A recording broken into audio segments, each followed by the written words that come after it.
Hi, in this video we are going to go over the solution of the problem 286, walls and gates using BFS. Before I start solving this problem, I highly recommend you to watch another problem that is called rotting oranges, and I put the link of the video under the description of this video, and I highly recommend you to start solving this problem first because we are going to use the very similar code here. Okay, let's start solving this problem. So the description of this problem says we have three variables. So -1 representing a wall or an obstacle, 0 representing a gate, and infinity representing an empty room. So similar to rotting oranges, so zeros are representing rotten oranges, and we want to know how they influence the fresh oranges that are representing here with infinity. And -1s are empties, are blocks, so you can't walk over them. Okay, and for example, if I have this matrix at the end, I should have something similar to this one. Okay, let's start by importing DQ. We say from collections import DQ, and then I define the class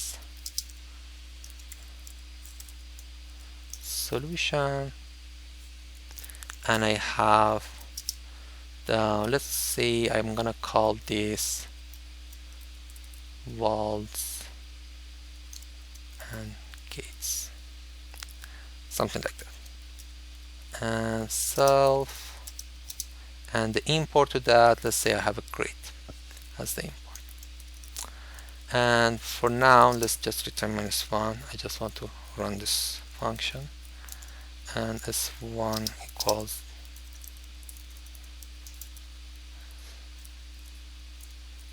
solution, and we can print wall and gates. Great.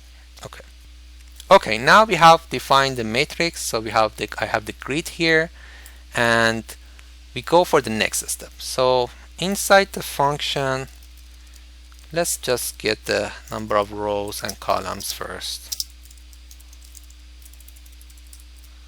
Grid length of grid first row, and then I'm going to use Q and say Q equals DQ, and then I say for all of the, I'm going to search the matrix for all rows and columns. Let's say for R and row in enumerate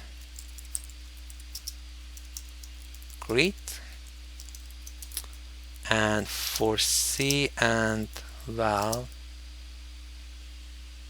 in enumerate row.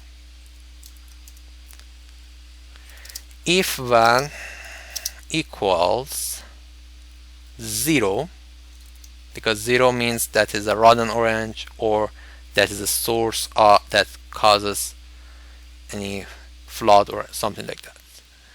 And if that's the case, I'm going to add those points to the queue and say q dot append. I say R, C, and 0 for the timer. Okay, let me print initial queue. Let's run that. Let's see what we get. Okay, I have two gates or sources, so that is 0 column 2 here, and row 3 column 0 here. Okay, and timer for both of them are 0. Good. Now I say while Q, I pop left from Q, R, C, D equals Q dot pop left. Okay, let me print that here. I'm just printing R, C, and D. And now I have that point. I'm going to search 4 directions around it, because our movement by the problem statement can be only horizontal and vertical. So you say for neighboring R, neighboring C in 4 directions.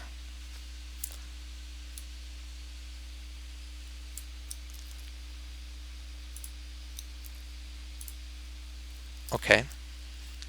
If NR is greater than equals than 0 and R, it just means that is in bounding, and similar for NC, neighboring C, and if the cell is something that I can walk over, that it's an empty space, and according to the definition, infinity represents an empty cell. So an if grid at N or NC equals V. Okay. In that case, first of all, we should change that infinity to a number. But what is that number that we are adding? So we say NR,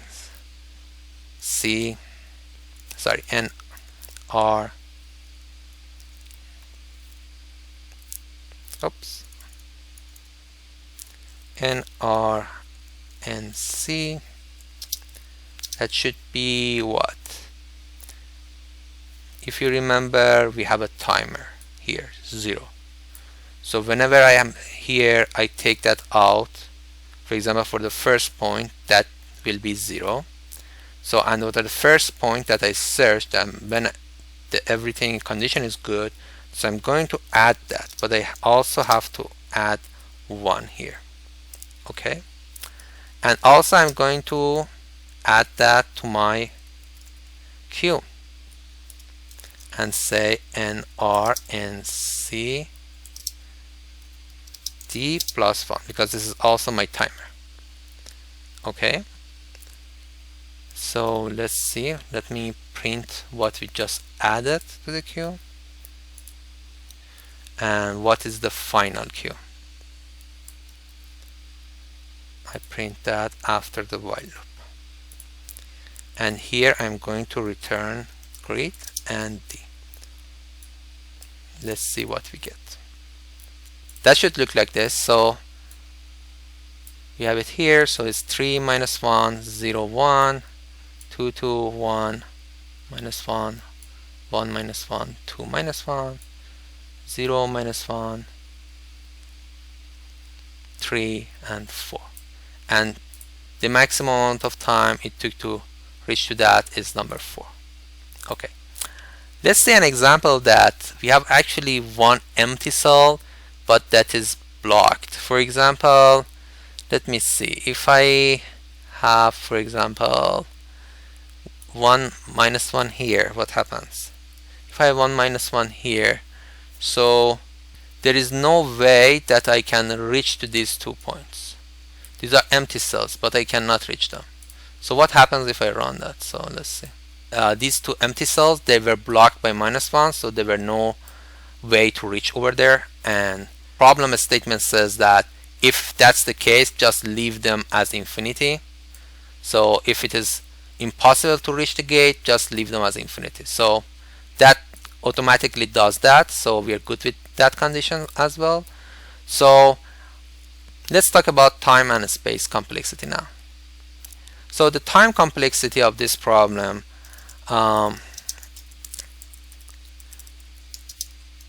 is order of n, which n is the number of rows times columns, which is technically the number of cells. And the reason is that we are visiting each node once because we are using BFS, and the space complexity is also order of n.